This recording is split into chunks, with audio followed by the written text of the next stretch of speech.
Hey you, yes, you.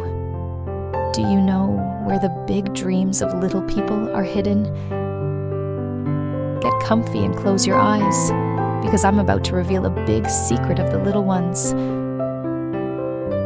Just look at how beautiful the sky is, with clouds everywhere.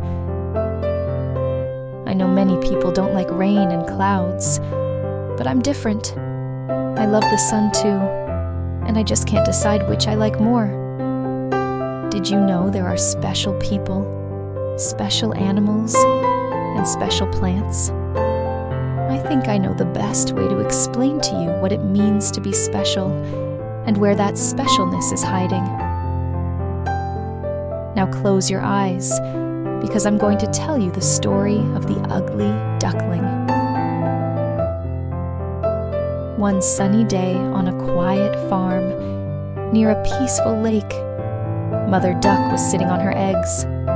She was so excited and couldn't wait for her little ducklings to hatch. After a few days, one by one, the eggs started to open, and out came the most adorable little ducklings.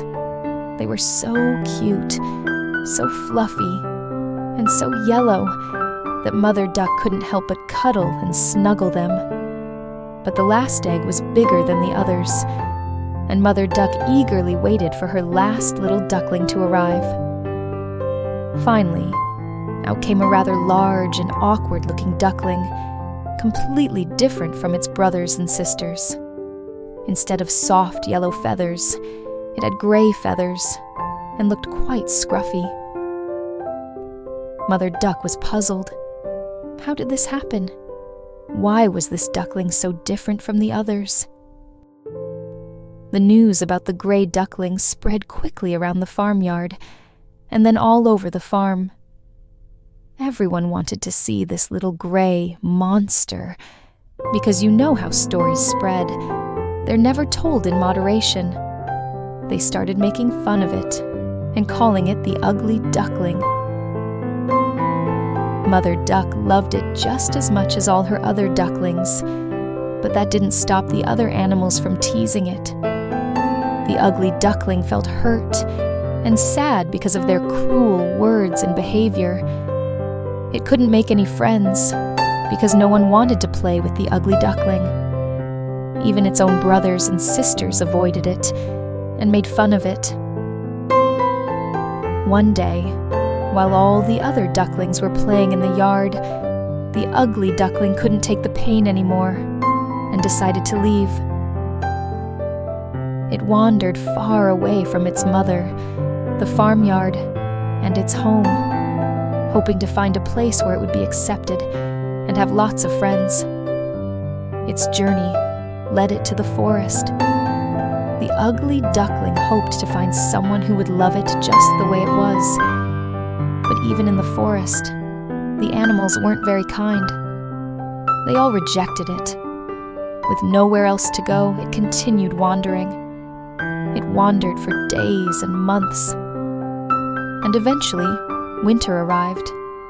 Alone and abandoned, it didn't know where to go next. The Ugly Duckling was lonely and freezing, missing its mother and family, dreaming of a warm home and the embrace of its loved ones. With no other choice, it decided to hide in the reeds by the frozen lake, shivering, perhaps from the cold, or maybe from sadness. The days went by, and finally, spring arrived. The Ugly Duckling rejoiced in the rebirth of nature. Everything was in bloom, and the air was filled with sweet scents. The animals returned from the south, and some were building their homes. Everyone seemed happy, and the Ugly Duckling felt a little happiness too. One day, as it wandered near the lake, it spotted a group of beautiful white birds. They were swans.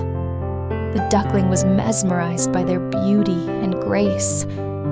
It couldn't help but wonder how wonderful it would be to be one of them, to have that elegant white plumage and that long, graceful neck. Sadness filled its heart. But as it watched the swans, its sadness was interrupted by one of them. "Come, join us," said a white swan. The ugly duckling was confused and hesitated, but it followed the swan anyway.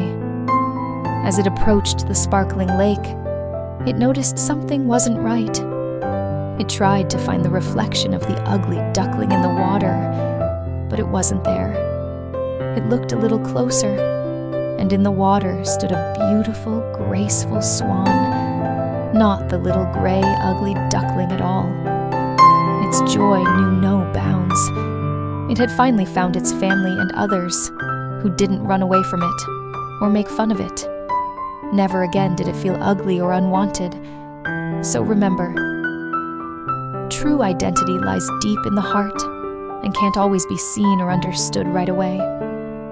Sometimes it takes time to discover who we truly are. The beauty in all of us is hidden deep within our hearts. So if there's something you don't like, look into your heart. Perhaps there's a little love there even for that. An interesting story, isn't it? Do you know where the big dreams of little people live?